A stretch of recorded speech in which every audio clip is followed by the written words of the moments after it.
hole in the earth. This exact sentence became the starting point of an investigation that stirred up the entire place of Carcassonne in the summer of 2024. What was hidden in the ground under the quiet and inconspicuous yard of the elderly neighbor whom everyone simply knew as Bill?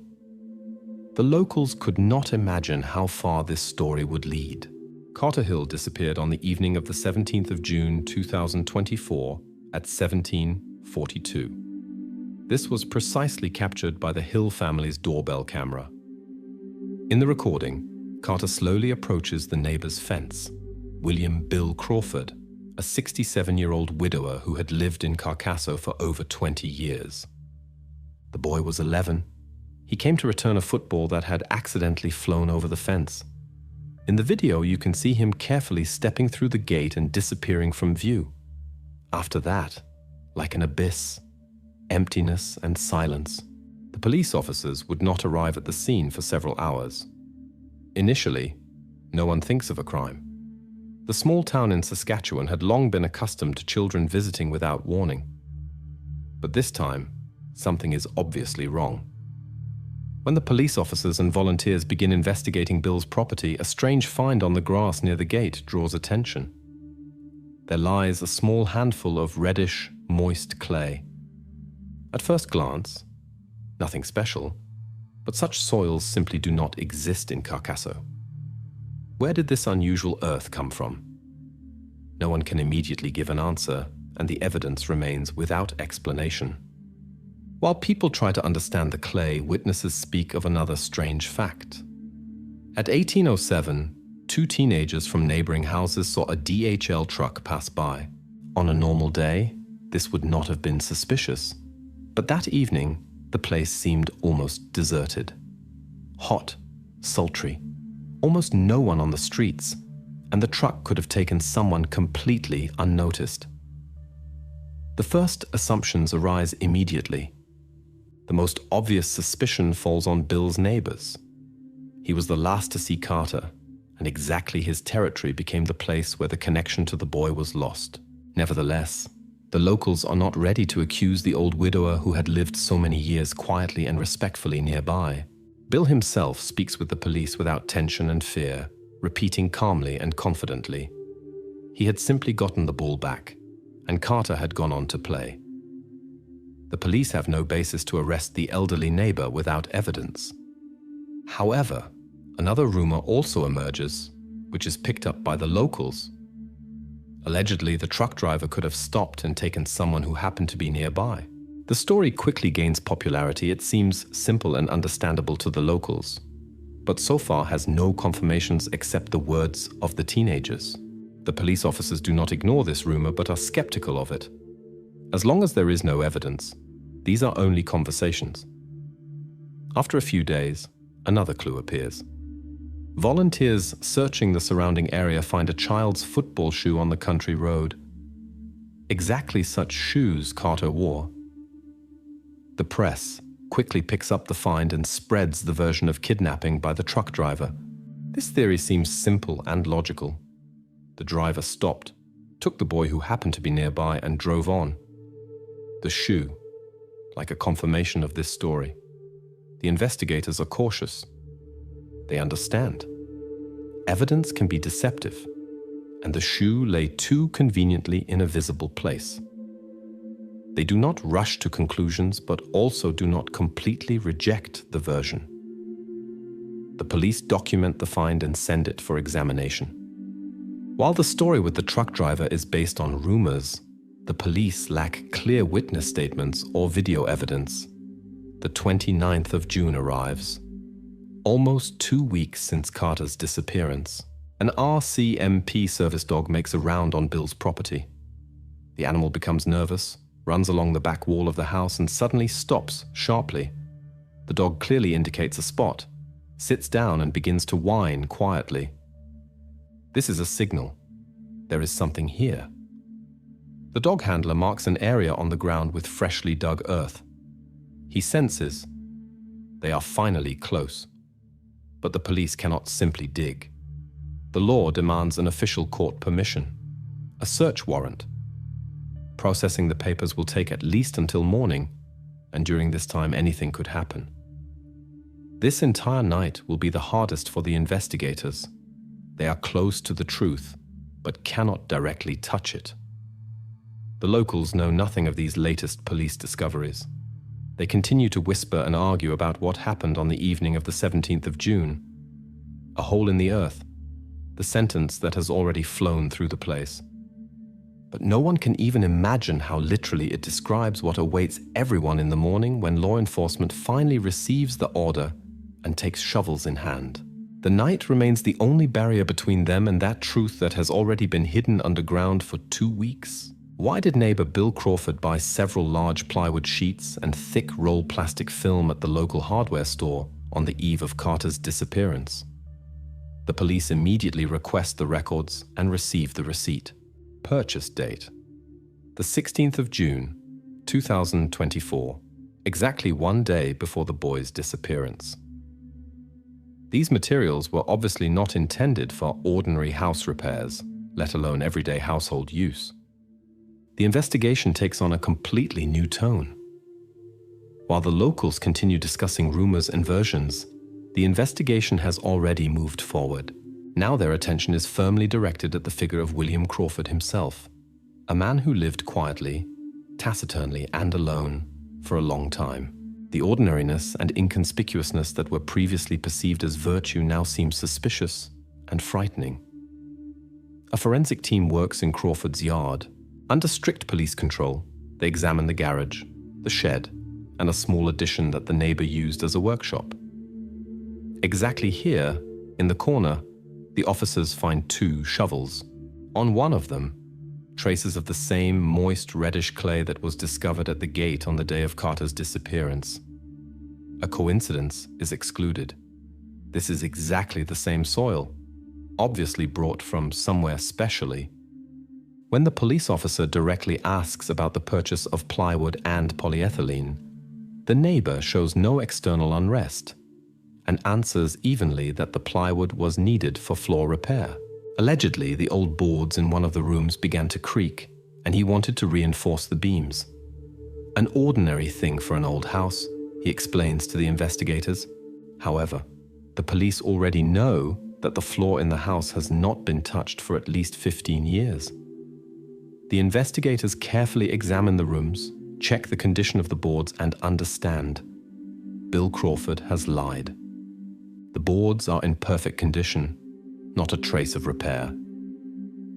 Why he lied is still unclear, but the lie is now officially documented. The evidence is slowly but surely coming together against the elderly neighbor. The investigator clarifies the details with Crawford again and again.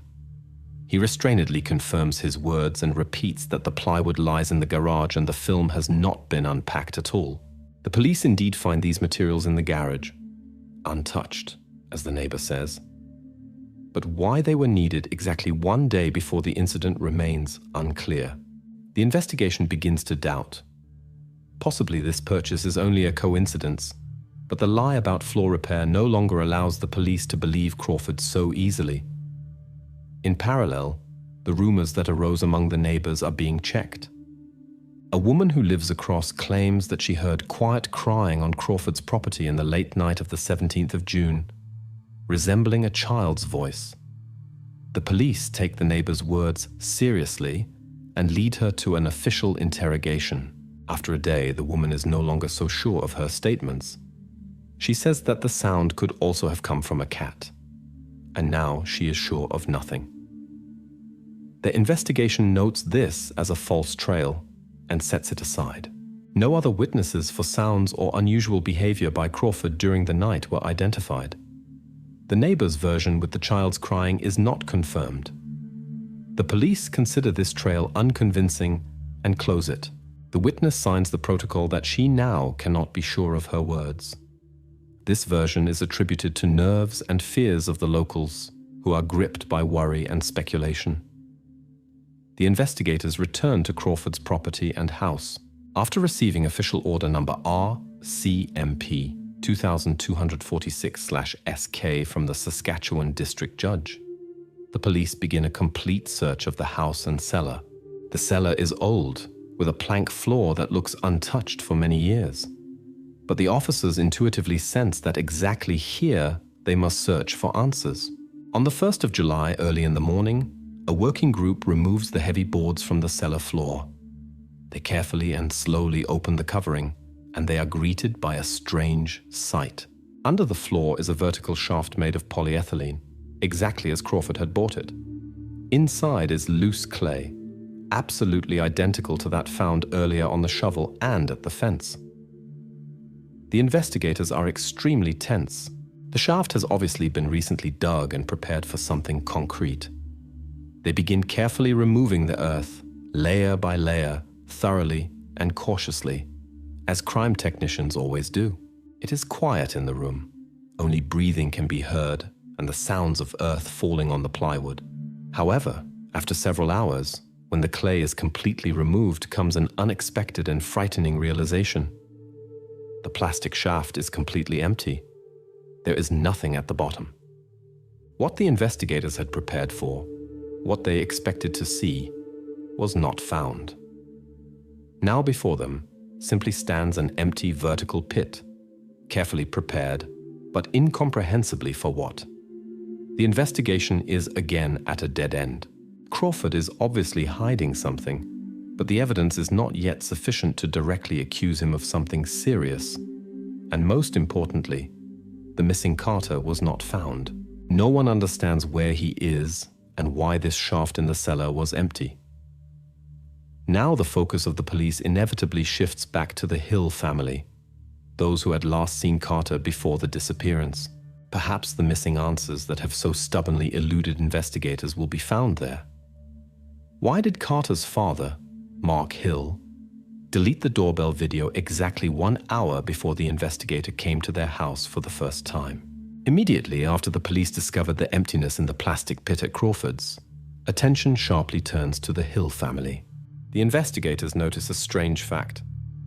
Around 1 o'clock at night, on the 1st of July, Mark Hill, the father of the missing boy, deleted the recording from the doorbell camera. This step seems inappropriate and suspicious right now when every piece of evidence becomes crucial in the investigation.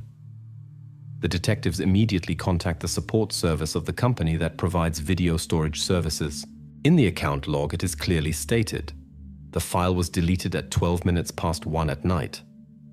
Mark is urgently called for questioning, and now his status changes to the category of suspects.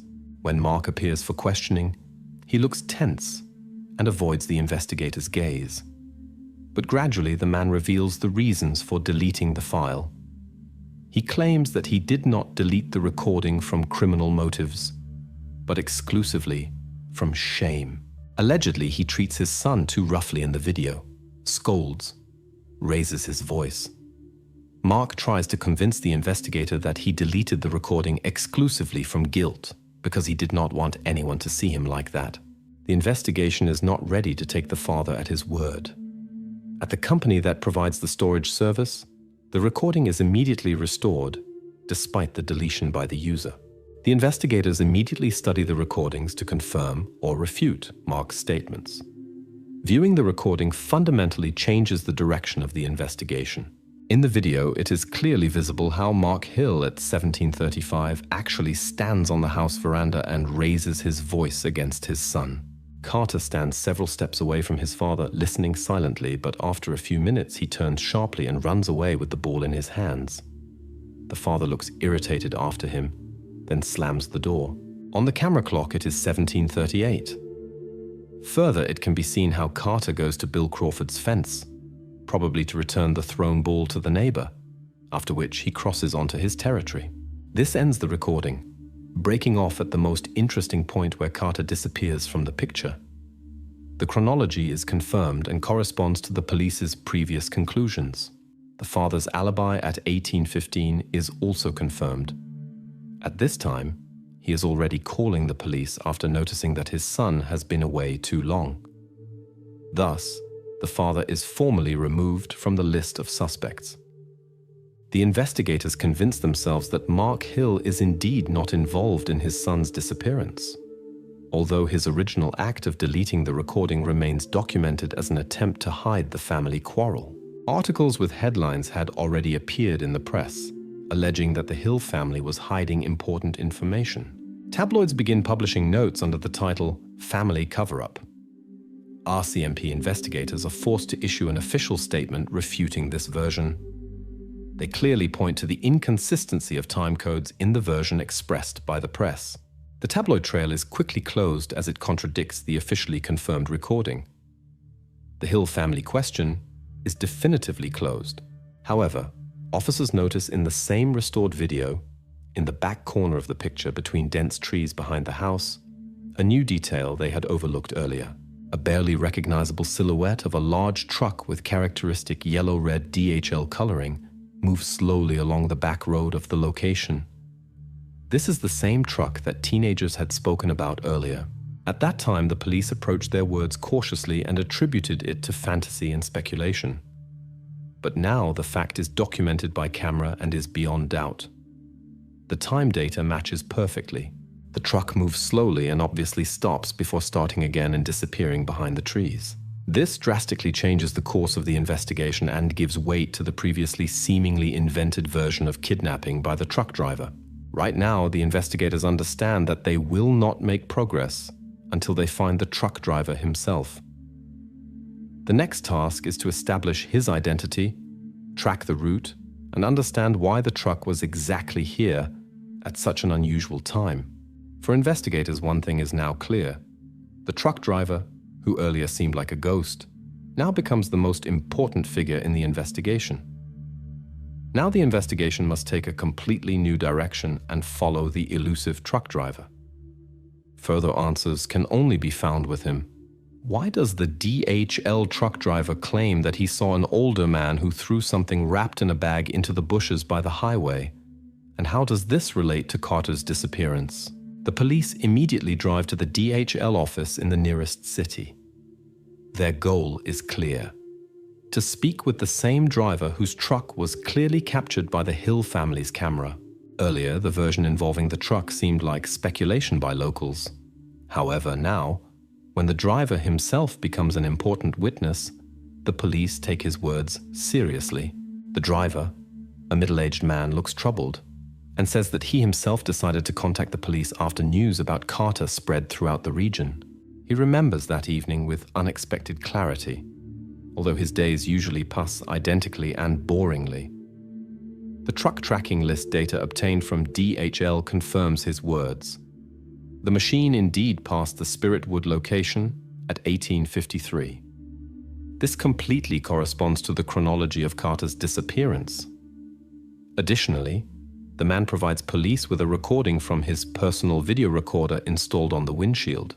The recording is murky and dim, but on it can clearly be seen how in the headlight illumination a person stands by the roadside.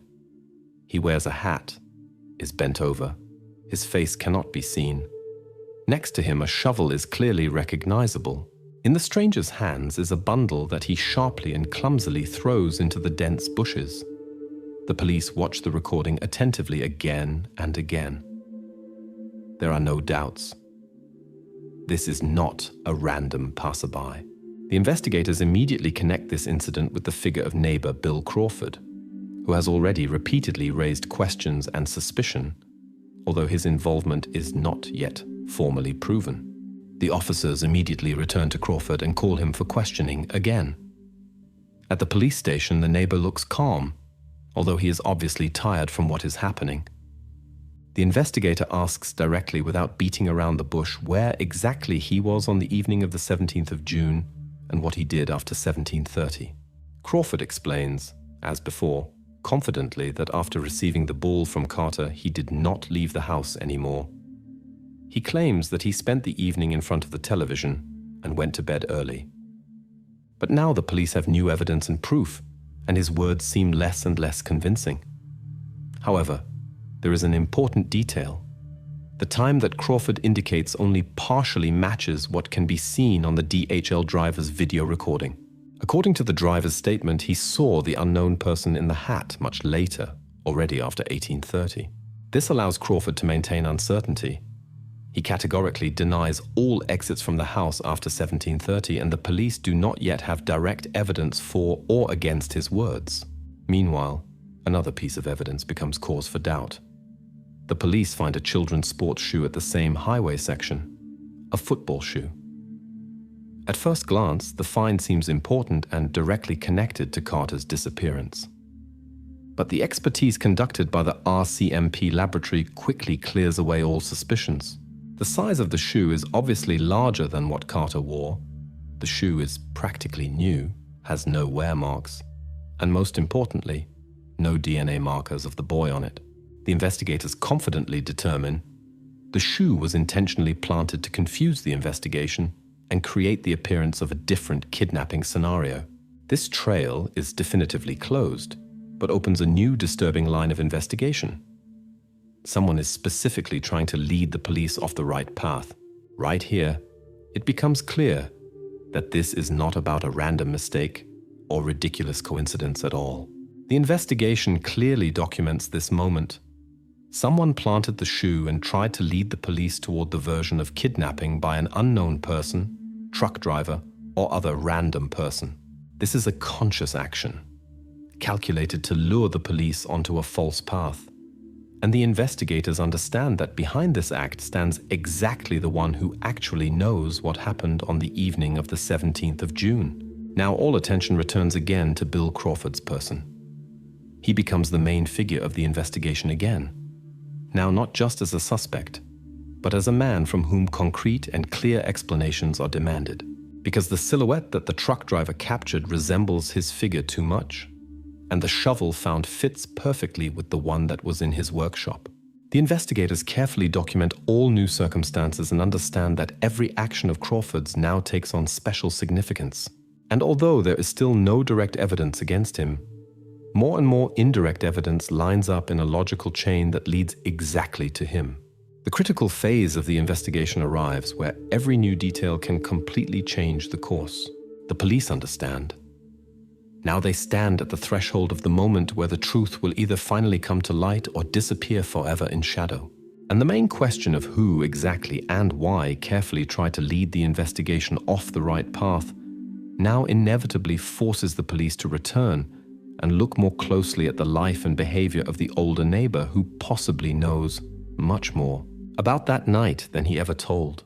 How could Bill Crawford move something large and heavy across his property if he claims that on the night of Carter's disappearance he did not leave the house at all? The evening before, the investigators clearly understood that the planted shoe was an attempt to lead the investigation on a false trail. Now attention turns again to Crawford's property, and already in the early morning of the 3rd of July, forensic experts begin a renewed examination of his territory. Now the police are also interested in the smallest details that no one noticed before. In daylight, thin lines are clearly visible on the soft earth of the property. 2 parallel tracks. The police understand. These are traces of a garden cart that the older neighbor often used for work on the property. The tracks lead clearly from the basement entrance of the house to the back end of the garden. The investigators measure the distance, exactly 14 meters. The garden cart found in Crawford's shed is immediately checked. According to manufacturer specifications, it can carry a load up to 100 kilograms. For transporting heavy objects, this is an ideal means. The police slowly but surely reconstruct the picture of what happened. That same day, the police receive new important evidence that confirms their suspicions. A teenager from the neighboring house accidentally recorded a nighttime video with his phone. The boy was lighting fireworks around 3 in the morning and accidentally filmed the neighboring property that belongs to Crawford. On the recording made at 2:40, it can be seen how in complete darkness a small flashlight turns on. In the light of the flashlight, Crawford's figure can be clearly distinguished, making considerable efforts and rolling a heavy object in front of him on the same garden cart over wooden boards lying on the ground. The video recording is short and grainy, but clear enough to confirm that Crawford consciously lied to the investigation. Now, his claims that he did not leave the house after 17:30 are officially and completely refuted. The investigators quickly analyze the possibility of seeing Crawford's actions from the neighbors. But the house on the right side stood empty all week. The family had gone on vacation.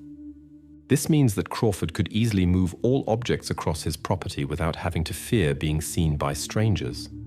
The police call Crawford for questioning again. However, his answers have now become even more evasive and careful. The older neighbor continues to insist that he does not remember any movements in the night. According to his words, if he used the cart, then only during the day for garden work. Nevertheless, the direct evidence no longer gives him the opportunity to continue denying the obvious. The investigators again carefully examine the place where the tracks from the cart led.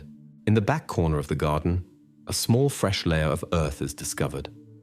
The officers immediately begin digging at this spot and carefully search the ground. However, after several hours of intense work, it becomes clear there is nothing at this place. The bed is empty, no remains, no traces of Carter.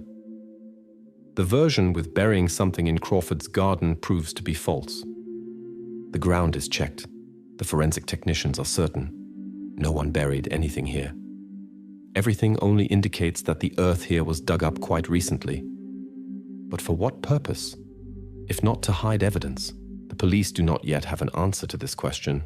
However, the investigators understand that the old neighbor obviously sought to hide something and to confuse the investigation once more. The version of burial in the garden is officially closed, and all forces are now directed to another possible scenario. The tracking dog, which is again brought in for search work, carefully examines Crawford's property. Suddenly, the animal shows special interest in an old garden hatch that leads to a small drainage pipe. The police immediately open the hatch and carefully check the contents of the pipe. However, there is nothing there, neither remains nor other traces. Nevertheless, laboratory analysis of the soil taken from the drainage pipe shows correspondence with the earth that was discovered earlier in Crawford's basement. This means that the object moved in the night was obviously covered with the same reddish clay that the police discovered at the beginning of the investigation. Now a new version emerges before the investigators. Crawford did not move the object outside the property, but hid it again within his house. The police understand that it is again necessary to obtain an official order for a renewed, detailed house search. The previous checks might have overlooked something important, possibly hidden in a more remote location. The investigation is certain that the key to solving the mystery of Carter's disappearance lies exactly in the house where the older neighbor lived. Crawford returns home silently, accompanied by police gazes full of mistrust and firm intention to learn the truth. It seems he himself begins to recognize how close the officers are to deciphering his carefully concealed secret. Night falls. The police again await the order that now seems to be the only obstacle between them and the final answer that could solve the mystery that has occupied the quiet town of Carcasso for more than 2 weeks. Why did 2 local teenagers so unexpectedly delete their evening stream from a popular service on the very day Carter disappeared? Investigators have long been accustomed to paying attention to coincidences, especially when there are too many in one case. The morning of the 4th of July begins for the detectives with another discovery connected to Bill Crawford's neighbors. 2 high school students who lived 2 houses away from his property hosted an online broadcast on a streaming service on the night of Carter's disappearance, but for some reason hurried to delete the recording in the morning. Under conditions of a large-scale search and increased police attention, such an act seems suspicious, to say the least. The police naturally requested a copy of this video from the service. They received the video quickly. Companies always have copies of deleted files, although the teenagers obviously hadn't thought of that. At first, the investigators see nothing unusual. Typical youth stream, loud laughter, jokes, careless recording with the phone. But after a few minutes of viewing, the sound becomes quieter, as if the boys were specifically listening for something in the yard. Exactly at this moment, the detectives stop the recording and amplify the sound. Audio analysis specialists turn on the equipment, and suddenly, against the background of noises and distant voices, one can clearly distinguish a thin, weakly sounding voice that utters a short sentence. "Give water." The pause in the investigator's office is long, heavy, tense. There can be no doubt. the voice belongs to Carter. Audio expertise confirms this with almost 100% probability. The boy was obviously alive at that time, on the night of the 17th of June, and was located somewhere nearby, possibly very close to the place from where the broadcast was conducted. The interrogation of the teenagers proceeds quickly and tensely. The boys are not accustomed to dealing with police and are noticeably nervous. One of them, the more talkative one, immediately explains why they decided to delete the video in the morning. He says he did it because of Crawford's own words. The older neighbor was, according to the boy's words, irritated by the noise and once declared that he would cut off their internet if the boys continued to be loud at nights. For the teenagers, this was a sufficiently serious threat to delete the recording without even watching it once more. The police understand that these two teenagers are not to blame, simply frightened and having become unwilling witnesses. But this doesn't negate the fact that the boys recorded the key moment of the entire story. Now there is proof that Carter was alive in the first hours after his disappearance. And moreover, he was obviously in the basement, since audio specialists identified precisely the characteristic basement echo. One of the investigators examines the video frame by frame, carefully tracking every movement and detail in the image. He cannot free himself from the thought that he might be overlooking something important. The video content is grainy, shaky, incomprehensible, but suddenly his gaze catches on a hand that accidentally flashed in the frame. The investigator enlarges the image and freezes. On the wrist, a thin bracelet is clearly visible. This is a plastic camp bracelet with a unique inscription that was given to children 2 years ago, in the summer of 2022. Carter's parents immediately confirm, yes, exactly such a bracelet their son never took off and wore constantly as a reminder of happy summer days. Now this detail finally confirms the authenticity of the video and the teenager's words. But even with such weighty evidence, the police have doubts. A comment under the restored copy of the video says, "This is a staging. The boys are just trying to attract attention." The detectives carefully check the teenagers and clarify every detail of their lives and acquaintance with Carter. But soon it becomes clear that there are no signs of conspiracy or intentional staging. The boys are frightened and sincerely shocked by their participation in the case, having accidentally found themselves in a situation where they obviously didn't want to be. The false trail with staging and the desire to attract attention is completely closed, and the police officially clear the teenagers of all suspicions. Now the detectives stand before Crawford's door, who nervously observes what's happening behind the curtain in the window. Now there is no doubt that he somehow interacted with Carter that night. The presence of the boy on the neighboring property in the first hours after the disappearance is already officially proven. Carter asked for water. This means the neighbor probably even cared for him, at least minimally. But with what purpose? Now the police don't ask this question aloud. They know they must immediately receive the order. The judge is already forewarned.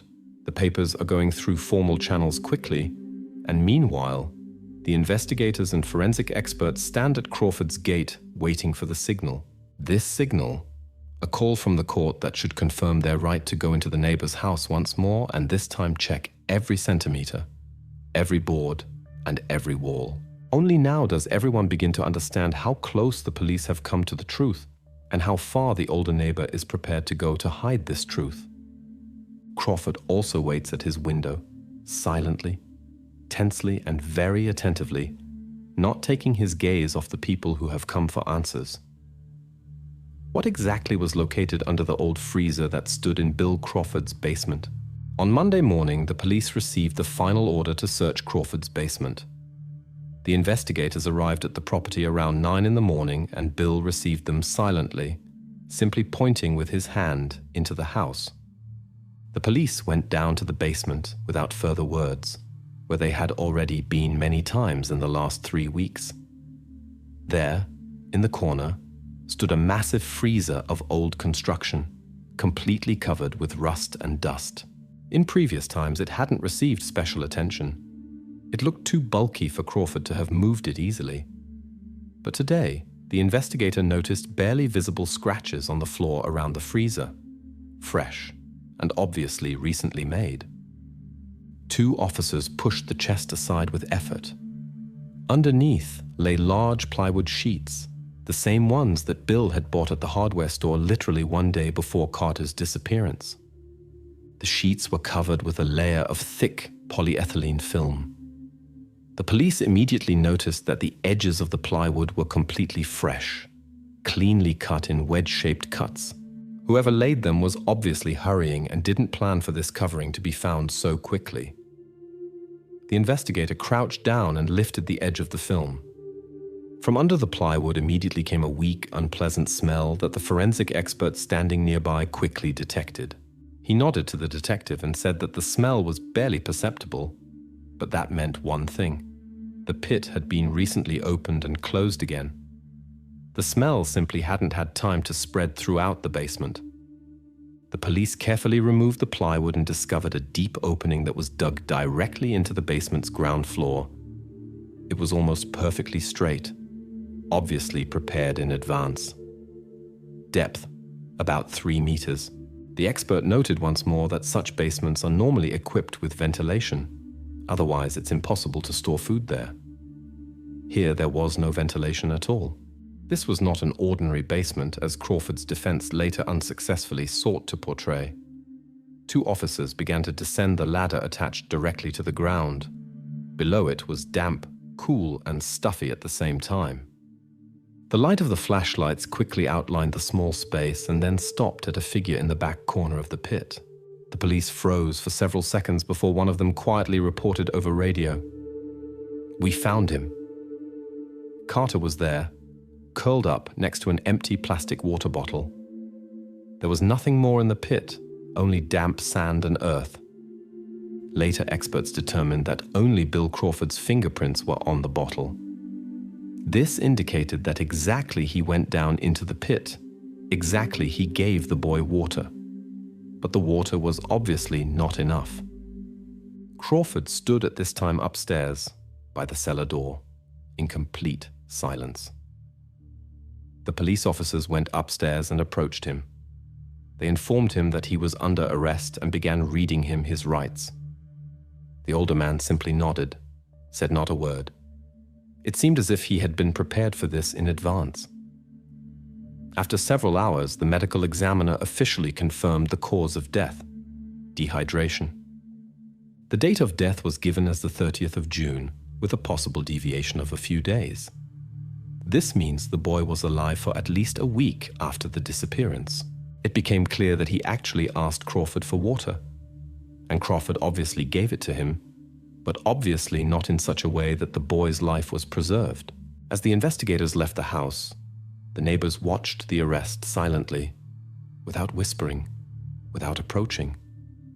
Carter's family remained in their house. Their silence was heavy, almost tangible. The entire town knew that Crawford had lived among them for many years, but no one could even imagine what was hidden beneath the surface of the quiet neighbor's ordinary life. That same evening, Crawford's defense began preparing arguments that the cellar was intended for vegetable storage. But nobody believed it. The police immediately presented the argument. 3 meters deep, complete lack of ventilation, and obvious signs that the pit had been recently opened and closed. This excluded the possibility of its use for peaceful purposes. The judge immediately approved Crawford's detention pending investigation. At the police station, Bill looked tired but not confused. He answered briefly, without superfluous words, explained nothing, and confessed nothing. To questions about reasons and motives, he remained silent, looking somewhere ahead of him, as if not noticing the investigator. Now the police faced a new task: to understand what exactly motivated Crawford. An examination was to decide whether the older neighbor was mentally healthy and fully understood the consequences of his actions. The motive for the act remained unknown for now, and the investigation was just beginning to dig deeper and find out the truth. The officers left the property already in darkness. Crawford's house was absolutely dark for the first time in many years, without signs of life. None of the neighbors turned on lights that evening. The town seemed to freeze and comprehend the scale of the tragedy that had happened here, between ordinary and quiet streets, behind the familiar facade of everyday life. Now the police knew exactly what Bill Crawford had done. But the question why remained unanswered for now, and no one hurried to break this silence with superfluous assumptions. The investigation was just beginning to dive into the depths of the mind of a person who had lived among them for years without arousing suspicion. Were Bill Crawford's actions the result of thoughtful calculation or the manifestation of pathological delusions? This was exactly the question that the psychiatric examination was to answer. 3 months after the arrest, Bill Crawford stood before the court for the first time. The past summer had definitively changed the town. Conversations fell silent. The residents of Carcasso avoided Crawford's house with their glances, and the Hill family moved away without waiting for the end of the trial. Now, all information about the case came exclusively from the courtroom. The psychiatric examination was completed in early October, and the results surprised many. The doctors concluded that Crawford fully understood his actions. He had no classic signs of mental disorder. However, an extremely specific pathology was identified, which was described in the medical report as a monosymptomatic idea of intolerance to children's noise. Put simply, the neighbor could not tolerate noise coming from children, and this obsessive idea developed to a state approaching pathological conviction. But even despite such a diagnosis, the experts confirmed Crawford acted consciously, could plan and control his actions. In his house, a thick notebook was found, a personal diary where he had been recording his thoughts for years. The last entries, made a few days before Carter's disappearance, became the main evidence that fully confirmed his motive. The diary clearly stated, "The noise destroyed my wife's peace. Children must know limits." This record gave the prosecution all grounds to claim that Crawford's actions were no accident and no spontaneous impulse. He consciously kept Carter in the cellar and was aware of the risks associated with his dehydration. Nevertheless, the defendant's lawyer insisted that Crawford did not want to harm the boy and that death occurred as a result of an accident. This exact defense line became the central theme of disputes in the courtroom. The prosecutor pointed to an important fact.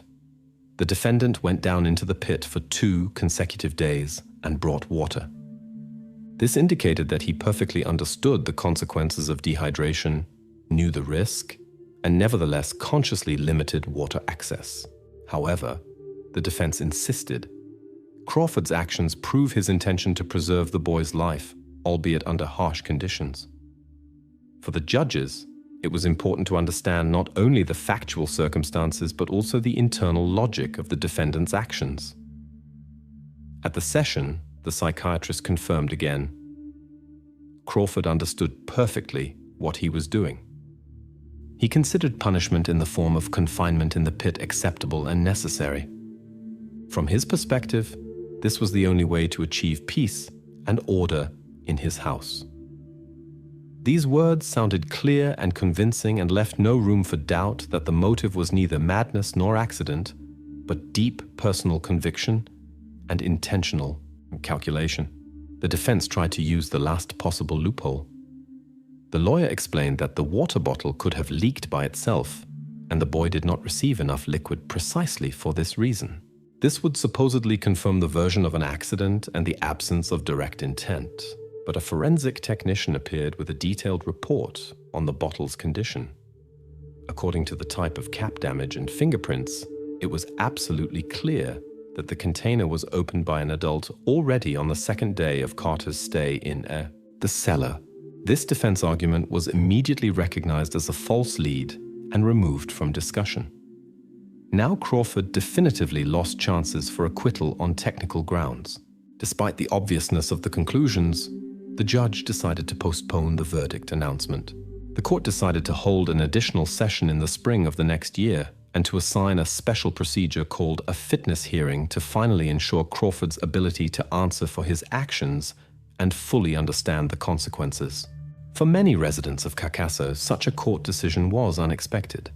But the procedure required complete certainty before the final verdict would be pronounced. Several months remained until the verdict announcement, but no one doubted anymore that Bill Crawford would not be released in the near future. In the courtroom, he sat with unchanging calm, showed no emotions, and only sometimes looked somewhere into the distance, as if continuing to think about something of his own. The court session ended late in the evening. The reporters went home, and Crawford was taken back to the detention cell. Police and prosecution prepared for the last stage of the trial, understanding that the main question now lay not in the area of evidence or clues, but in the area of psychiatry and moral responsibility of the older neighbor for his actions. The court session was finished, but the trial was not yet completed. The town waited for the final answer to the most important question, and now the court was only required to put the final point in this story.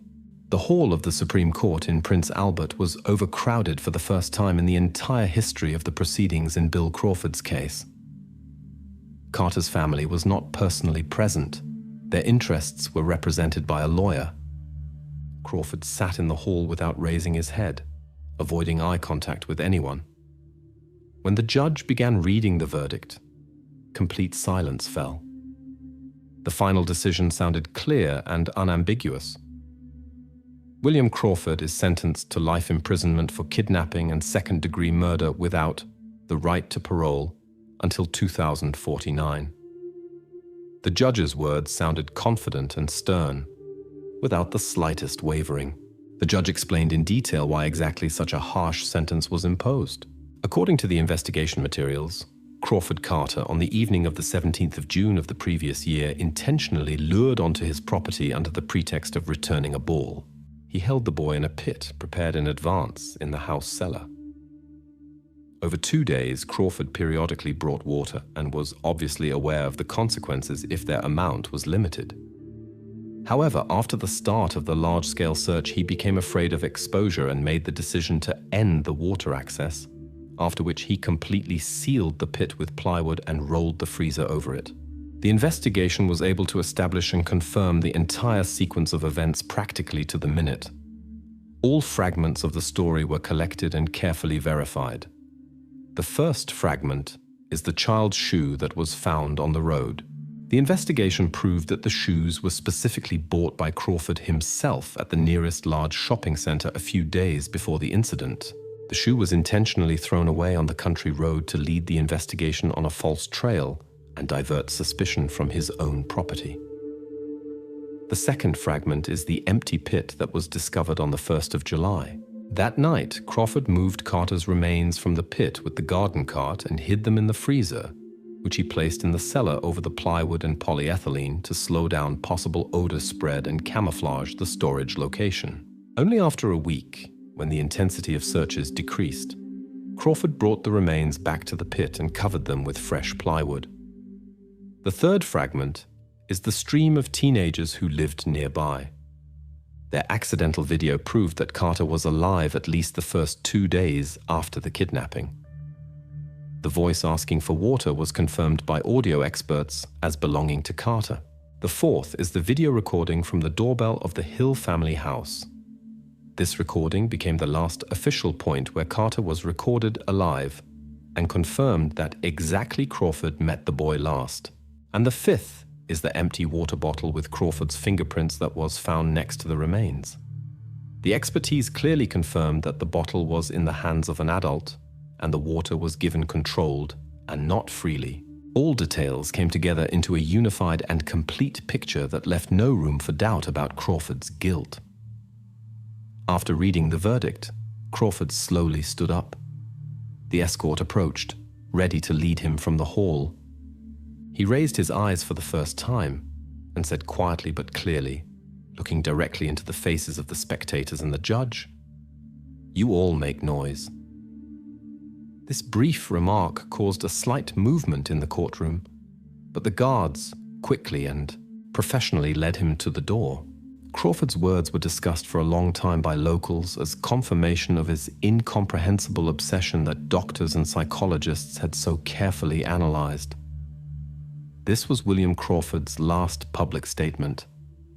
After the court, the case was officially sealed under number RCMPSK, number 218/24. All facts of the crime were definitively established, and no uncertainties remained regarding the key moments of the case. False leads, the version of kidnapping by the DHL truck driver, and the family conflict in the Hill House were closed and officially rejected by the court. Only the detailed protocols of the nighttime movements of the boys' remains on Crawford's property went into the archive. The investigation decided not to make them publicly known and left the materials under seal, as they were considered as not influencing the final conviction. The town of Spiritwood and neighboring Carcasso gradually returned to their usual life. However, it has become noticeably quieter here since then. The Hill family left the town forever. Crawford's house stood empty for a long time and gradually became covered with traces of time and forgetting. Now silence reigned in Spiritwood again, perhaps even too deep. For 5 years, brother and sister lived in the same apartment. It was a cozy house in a quiet neighborhood of Bordeaux, where Theo returned from work daily and fell asleep, unaware that he was spending the nights literally above Elodie, his younger sister, who had officially left the city 5 years ago. The neighbors saw her for the last time in June 2019, and since then she appeared regularly only online, actively communicating with friends and posting photos from allegedly different places. In reality, Elodie was here the whole time, in apartment number 24, in a niche under her brother's self-built bed. The morning of the 3rd of May, 2024. Officers from the Bordeaux Criminal Police stand in front of apartment number 24. The door is opened with search warrant number BRD 240-500-301, issued by the court after receiving new information about the disappearance of Elodie P. Upon entering the apartment, the police immediately notice an unusual piece of furniture in the middle of the room. A massive wooden bed, handcrafted with a wide platform. Initially, nothing arouses suspicion. However, an officer notices a slightly raised panel at the foot of the bed that looks as if it had been moved recently. Opening the construction takes half an hour, and this discovery changes the course of the case. In the carefully hidden space are plastic bags treated with silica gel and activated carbon, which clearly indicates an attempt to hide any traces of what happened. After opening the packaging, specialists discover the remains of a woman. Later, forensic examination confirms that it is indeed Elodie, who was 29 years old when she was last seen. Forensic specialists claim that she had been there since June 2019. All these years, Theo lived in the same room, above the same niche, in complete ignorance, or possibly in complete knowledge of what was stored beneath him.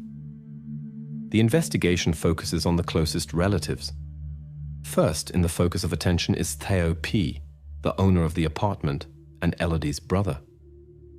It is hard to imagine that a person can live side by side with such a hiding place for several years without suspecting its contents, but until this point, the police had no direct evidence to arrest him.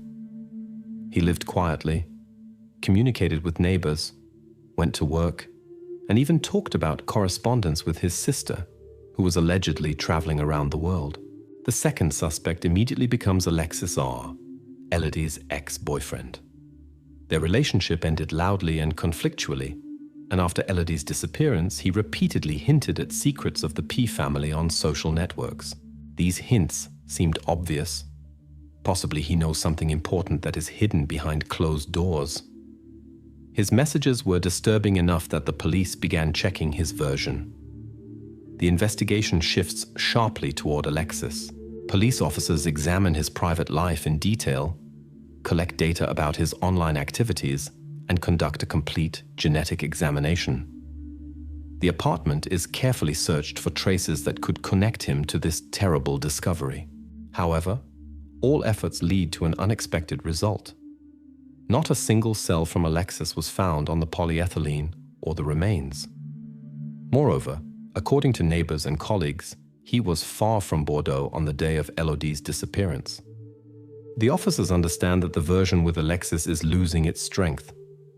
This trail is closed, forcing the police to return again to the main question, to Theo's role in this case. Now the investigation moves to examining details of Theo's life in recent years. He must explain how his sister could end up under his bed and why he maintained the appearance of her active presence on social networks all this time. Theo's bank accounts, his routes, purchases, and communications are checked. The police intend to find out how he could hide the truth for so long while living daily side by side with the main piece of evidence, and how he managed to mislead Elodie's friends and relatives. Although all facts and evidence point directly to Theo, the police are not rushing to arrest him. They must solve a more complex puzzle. Who exactly created the activity on social networks in Elodie's name? Who exactly maintained the illusion of her life, and why? These questions remain unanswered for now, and to approach a solution, the police must look deeper into the private life and motives of the disappeared girl's brother. Why did Alexis publicly hint at the dirty secret of the P family for years if no direct evidence of his involvement exists? On the morning of the 4th of May, investigators began examining the past of Alexis R., Elodie's former boyfriend, more closely. The day before, the police had practically excluded his physical presence at the crime scene, but questions regarding his strange behavior after the girl's disappearance remained. Alexis was a public figure on social networks and constantly made transparent hints about allegedly dark secrets of the P family. This was exactly what prompted the police to keep him under constant observation. The first step of the investigators was checking official data from the Migration Service. According to reports, Alexis flew from Paris to Rome on the 16th of June 2019, the same day Elodie was last seen alive. The return flight was dated the 30th of June of the same year. The alibi looked flawless, since he was physically in another country. Alexis could not have been involved in the events in the apartment on Cours de Lycée. In the second half of the day, however, investigators received Alexis's bank statement, in which a disturbing detail was found. 3 days after his return to France on the 3rd of July 2019, Alexis bought a large bottle of bleach at a supermarket in Bordeaux. Such a purchase in a criminalistic context often indicates an attempt to destroy evidence or clean a crime scene. Now the police decided to check again whether Alexis had the role of a distant accomplice. Phone records confirmed that Alexis was indeed in Bordeaux on the day of the bleach purchase. The police immediately called him for questioning.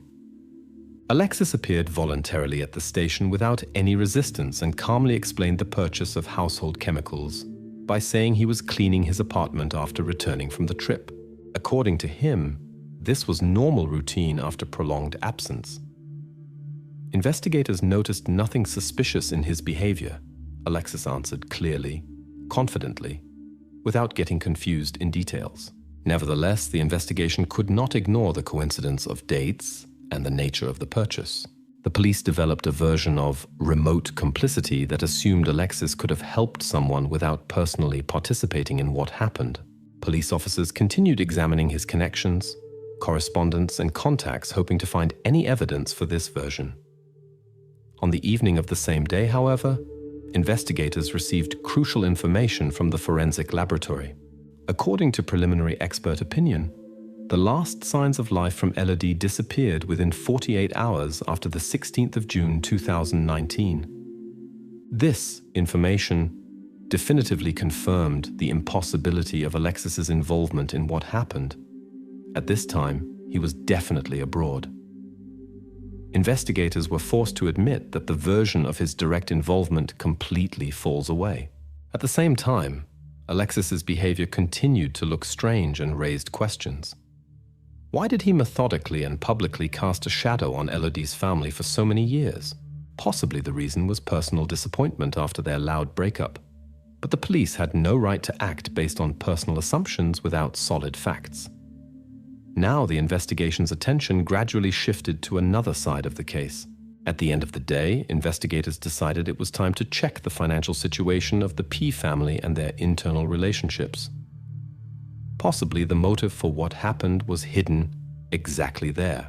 Alexis became less interesting as a suspect, although he did not completely disappear from the investigation's view until the official closure of this direction Checking all facts through international channels was required. Why were payments for her online services regularly made from Elodie's bank accounts if she officially had long been living in Belgium? The investigation gradually shifted to the figure of Theo P., Elodie's brother. After the version of former boyfriend Alexis's involvement was practically excluded, the investigation's attention shifted to financial flows within the P family. From the beginning of Elodie's disappearance, her social networks remained active, creating the illusion that the girl had moved abroad. Relatives and friends believed she was living in Belgium. However, police officers found no single evidence of her physical presence outside France since June 2019. When checking the bank accounts, police managed to establish an important detail. Regular payments for Elodie's subscriptions and online services continued uninterrupted until May 2024. Upon deeper verification of IP addresses, it turned out that all these transactions were conducted directly from Theo's apartment on Cours de l'Isère. Now it became obvious to investigators that someone was consciously maintaining the illusion that the girl was leading a normal life in another location. The police began conducting interrogations and summoned Theo several times a day. To questions about the payments, the brother answered simply and calmly. He explained that Elodie had allegedly personally asked him to monitor her subscriptions and pay bills, as she had problems with her new Belgian phone number. Verification with the telephone company showed something completely different. Elodie's SIM card had been inactive since June 2019 and had never logged into the network again. Meanwhile, investigators discovered another important detail: a financial transaction that connected brother and sister.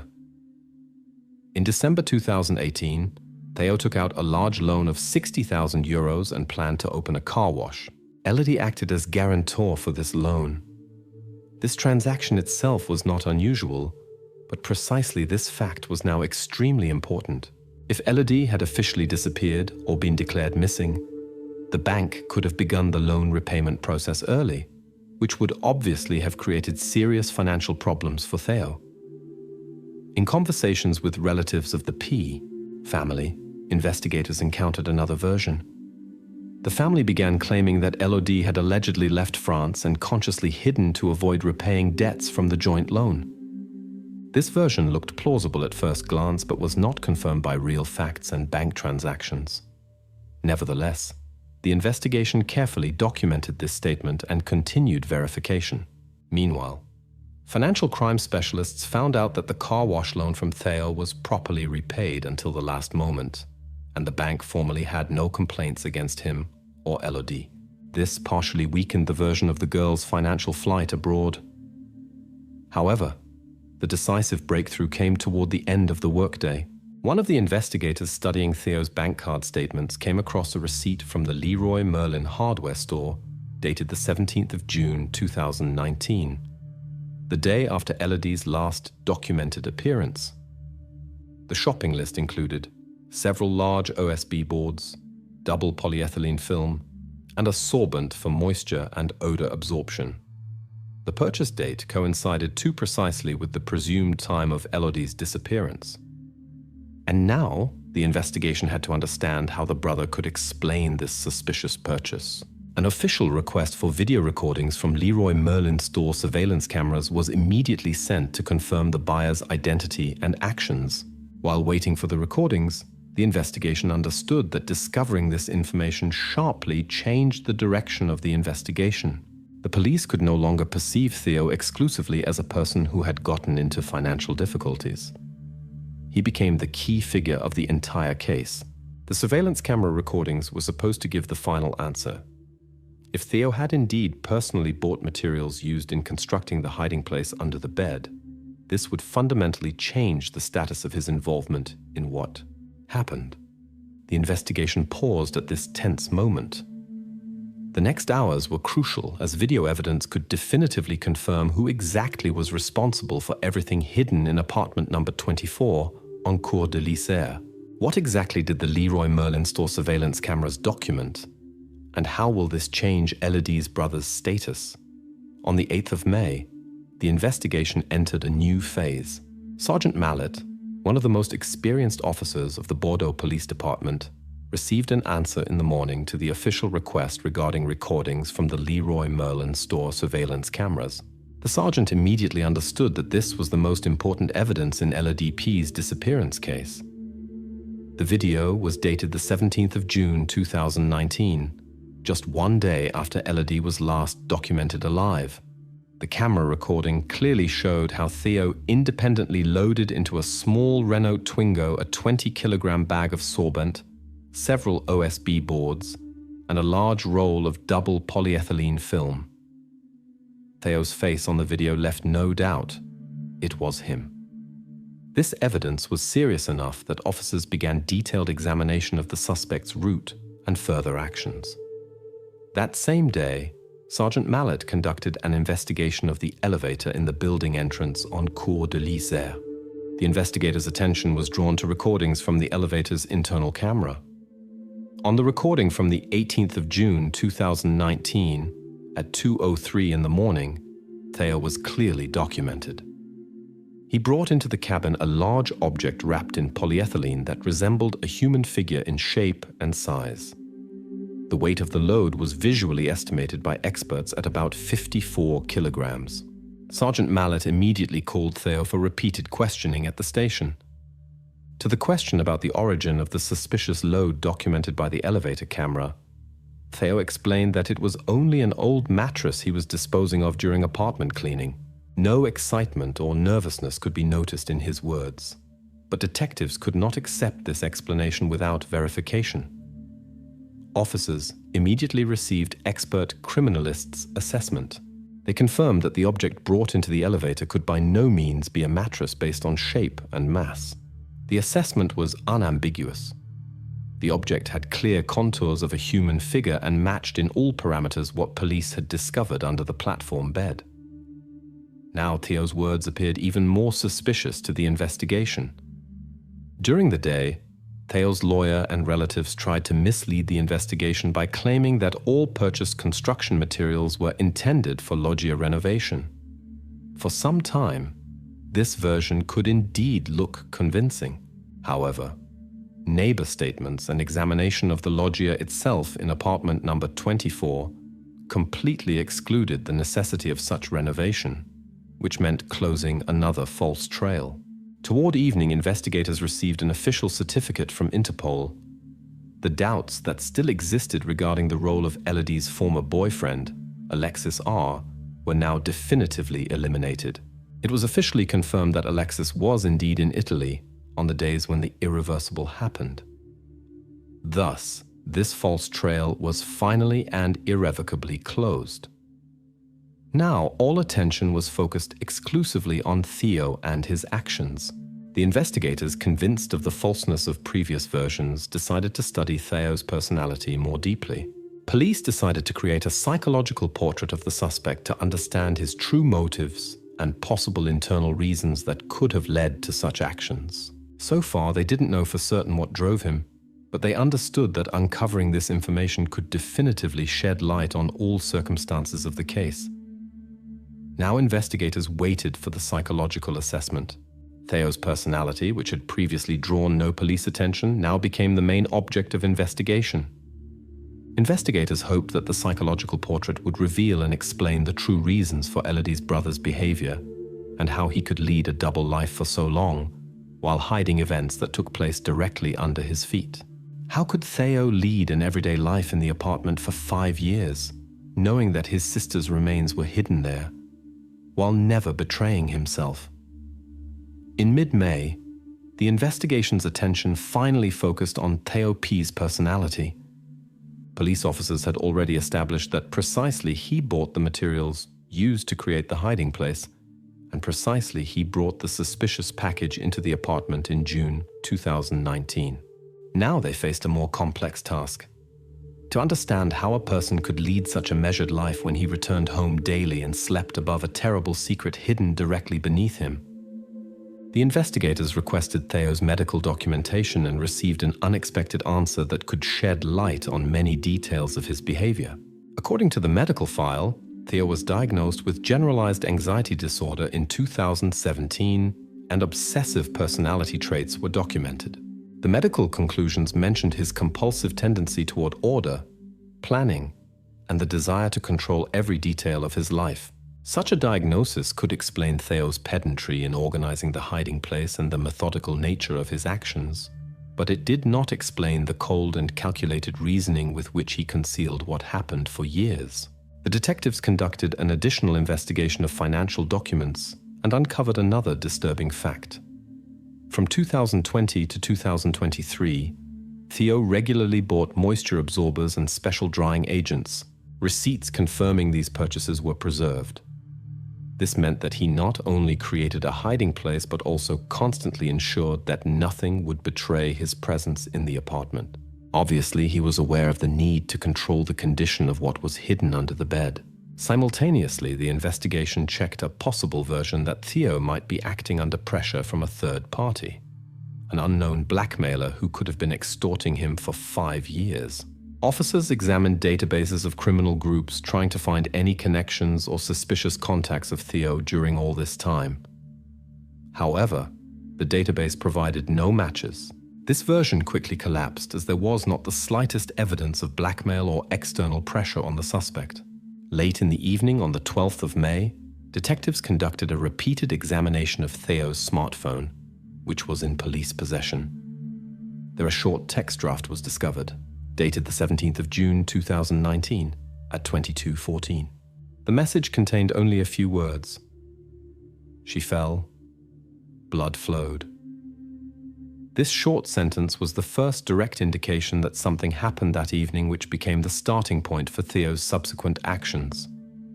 The draft was obviously intended for some explanation or confession, but was never sent. Experts immediately began a deeper investigation of this message. Analysts from the technical department began restoring deleted data and checking calls made that night. Parallel to this, the investigation began a frame-by-frame check of recordings from cameras and sensors at the building entrance to reconstruct the exact picture of what happened on the night of the 16th to 17th of June. Psychologists continued their work on creating a complete portrait of Theo, trying to understand whether a person with such a psychological profile could commit actions that remained hidden from the environment for long years. They examined his childhood, relationships with family, manner of communication with people, daily habits, and tried to create a clear psychological profile. In their opinion, this was a key element in understanding his actions and deeds. At the end of the day, the investigation reached a preliminary conclusion. Theo indeed possessed unique qualities that allowed him to maintain external calm and methodically plan his actions.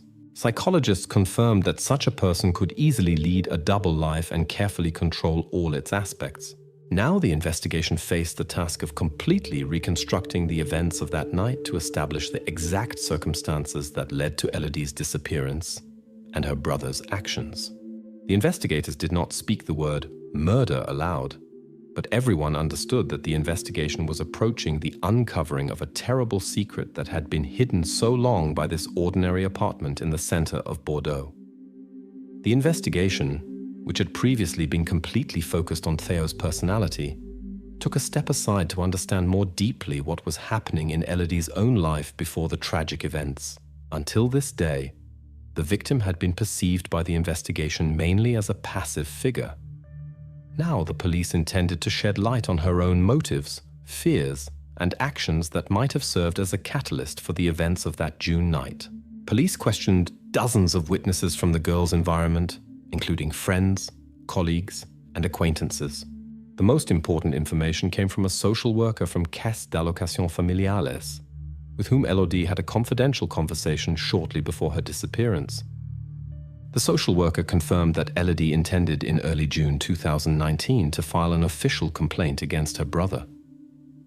The girl told that Theo made false statements about his income in order to receive social benefits. This statement would undoubtedly have had serious financial and legal consequences for her brother. Additional confirmation of the conflict between brother and sister was found in Elodie's correspondence obtained from her phone. A message she sent to her brother on the 15th of June 2019 at 21:45 was clear and emotionally charged. "If you don't give me access to the accounts, I'm going to the police tomorrow." This became the key moment in understanding the seriousness of the conflict that erupted on the eve of the girl's disappearance. However, when investigators called Elodie's and Theo's parents for a repeated conversation, they categorically denied the existence of any conflict between the children. The parents confidently claimed that their son and daughter always had good relationships, albeit not without ordinary domestic disagreements. This family version directly contradicted the data obtained from personal correspondence, which questioned the parents' sincerity and strengthened the investigation's suspicions regarding their possible desire to protect their son. Important testimony also came from a neighbor who lived directly behind the wall of Theo's and Elodie's apartment.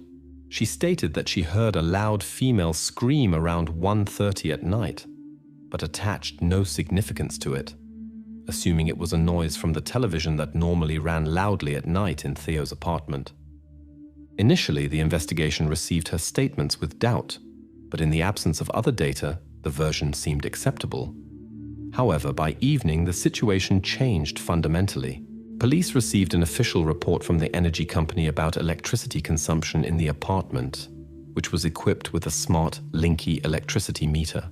According to the report, electricity consumption in Theo's apartment sharply dropped to the basic level during the period from 1 to 2 o'clock at night on the 16th of June 2019, which corresponded to a switched-off television and the minimum number of household appliances.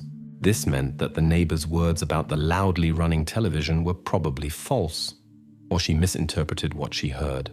The situation described by the neighbor did not match the technical data, which now became a reliable source of information. Experts analyzing the energy data immediately transferred all information to the forensic medical examiner, who now had to determine as precisely as possible the timeframes of what happened to Elodie. The electricity meter's testimony provided an accurate and objective basis for understanding the real events in the apartment during those minutes when that disturbing scream sounded. The next 24 hours, the investigation devoted to preparing the medical examination based on the obtained new data. Police understood that now the chronology of the night of the 15th to 16th of June became the key factor in the case. It was precisely the medical expertise that should finally confirm or refute all versions and establish to what extent witness testimony and obtained technical data corresponded to the real picture of events. Psychological examination of Elodie was also continued in parallel. Specialists tried to understand what exactly could frighten the girl so much that she decided to go to the police against her own brother. It became obvious that the financial conflict over credit and social benefits might have been only a superficial reason, under which deeper and more serious motives were hidden. Was Elodie's death the result of a tragic accident, or were the actions intentional? 5 months after the discovery of the terrible find under the bed in the apartment on Cour de l'Isère, the investigation approached the final phase. In October, forensic medical examiner Dr. Lachaud officially presented the concluding report on the causes and circumstances of Elodie P.'s death. This document was to bring final clarity to the events of the night of the 15th to 16th of June 2019. Dr. Lachaud began his presentation with a detailed description of the conducted examinations. Medical investigations confirmed that the girl suffered a head injury caused by a blunt object or a strong impact on a hard surface. The character and localization of the damage corresponded to a fall, but in the forensic pathologist's opinion, this injury itself was not fatal. The injury itself would not have been critical if subsequent actions had not been undertaken that were taken immediately after the incident. Dr. Lachaud devoted special attention to the detailed examination of the packaging in which Elodie's remains were found. On the inner heat seal of the polyethylene bag, criminalists discovered a microscopic plastic particle on which sweat traces were preserved that contained DNA that completely matched Theo's sample.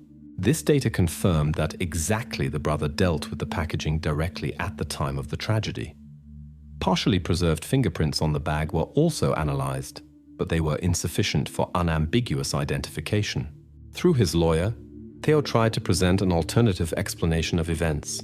He claimed that after Elodie's fall, he placed a polyethylene bag with ice on her head to stop the bleeding and alleviate the condition until the arrival of paramedics, whom he allegedly wanted to call later. Initially, this explanation seemed plausible, so the investigation did not rush to completely exclude this version without additional verification. However, further investigations refuted Theo's statement. Inside the bag, specific microfibers from frozen vegetable packaging were discovered, which were normally used in households as a cold compress. Experts confirmed that at the time of placing the bag on the girl's face, it contained no ice, and the vegetables had been removed earlier. This fact completely destroyed Theo's version of his allegedly good intentions. Dr. Lachaud emphasized that exactly the subsequent compression with the polyethylene bag became the fatal factor. The head injury itself would probably not have become the cause of death if further actions had not been undertaken that led to the impossibility of breathing. The expert gave no direct assessments of intentions, but from a medical perspective, he clearly concluded that exactly these actions became the cause of Elodie's death. Against the background of the presented report, the investigation conducted an additional check of Theo's psychological state at that time. Previously collected materials testified that Theo always acted extremely calculatingly, which did not fit the hypothesis of accidental panic. Thus, Dr. Lachaud's report significantly strengthened the prosecution's position. In light of new evidence, the prosecutor began actively preparing an official indictment against Theo. All circumstances, details, and evidence now clearly pointed to his direct involvement and conscious actions after the incident. Although Dr. Lachaud carefully avoided direct accusations, his conclusions left the investigation no room for alternative explanations. The forensic report became fundamental proof that the tragic event of the night of the 16th of June 2019 was not a simple accident, but was aggravated by intentional actions. This also explained the methodical nature of Theo's actions in the following years, creating perfect conditions for concealment and preservation of evidence. Now the investigation and court faced the task of legally anchoring this evidence and proving its sufficiency for pronouncing a guilty verdict. The police, based on Dr. Lachaud's conclusion, began preparing for the trial. Theo's defense, on the other hand, built a line of argumentation and tried to reduce the measure of his responsibility to the maximum. The final phase of the long and complex investigation began, which started with the discovery that appeared absurd and terrible at first glance under the bed in a quiet apartment on Cours de l'Isère. Will Theo finally decide to fully reveal the details of what happened on the night of the 16th of June 2019? On the 10th of February 2025, one of the most anticipated trials of recent years took place in Bordeaux. In the courtroom was Theo P., a man who had kept a terrible secret for almost 6 years, literally hidden under his own bed. Outwardly, he looked calm and restrained, but everyone present knew that this trial was the culmination of a long and agonizing investigation that had gathered hundreds of pieces of evidence and facts.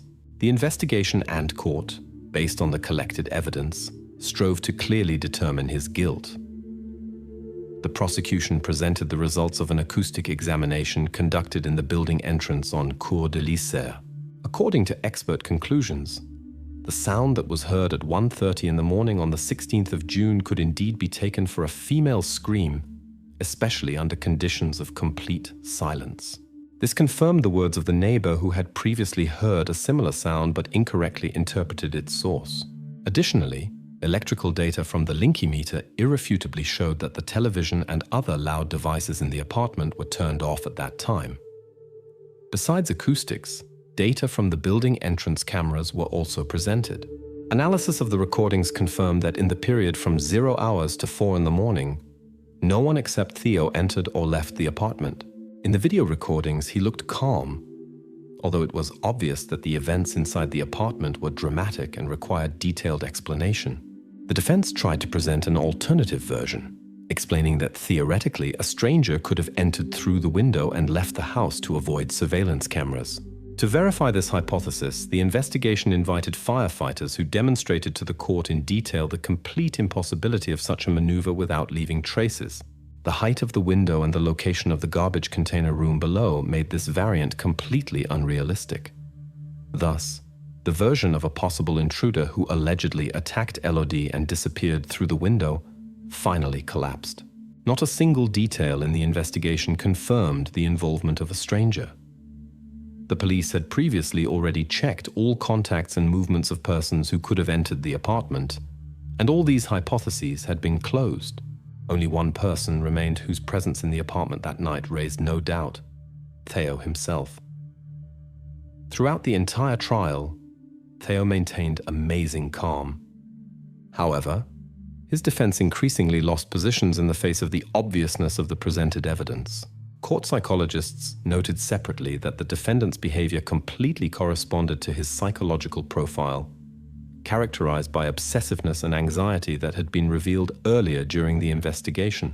According to specialists' words, this could explain his cold-bloodedness under circumstances in which most people would have experienced panic.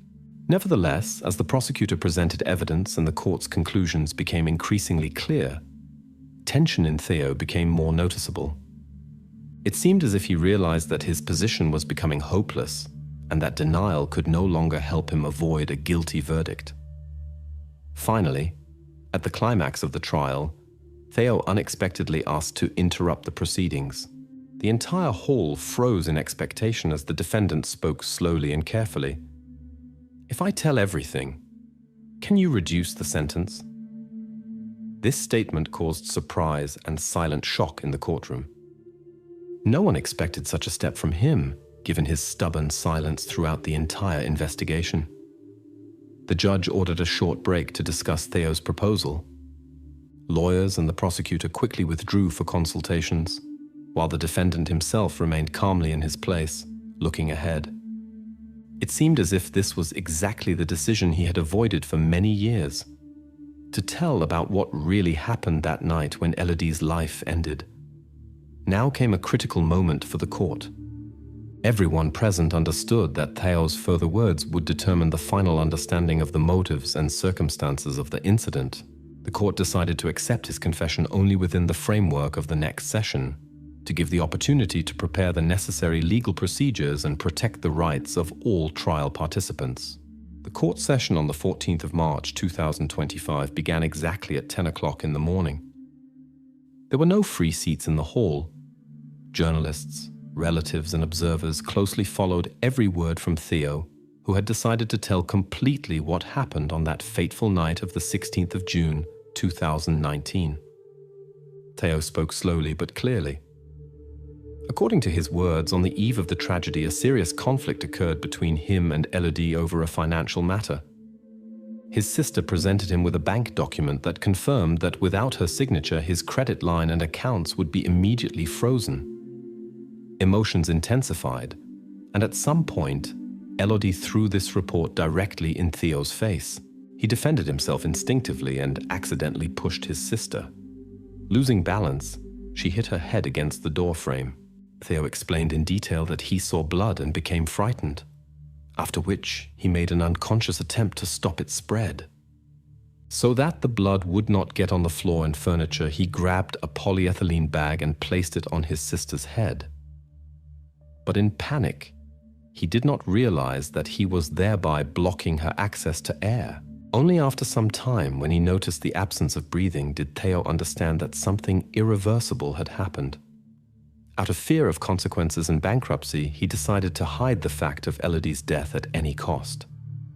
Representatives of the prosecution carefully confirmed, step by step, every detail of the confession.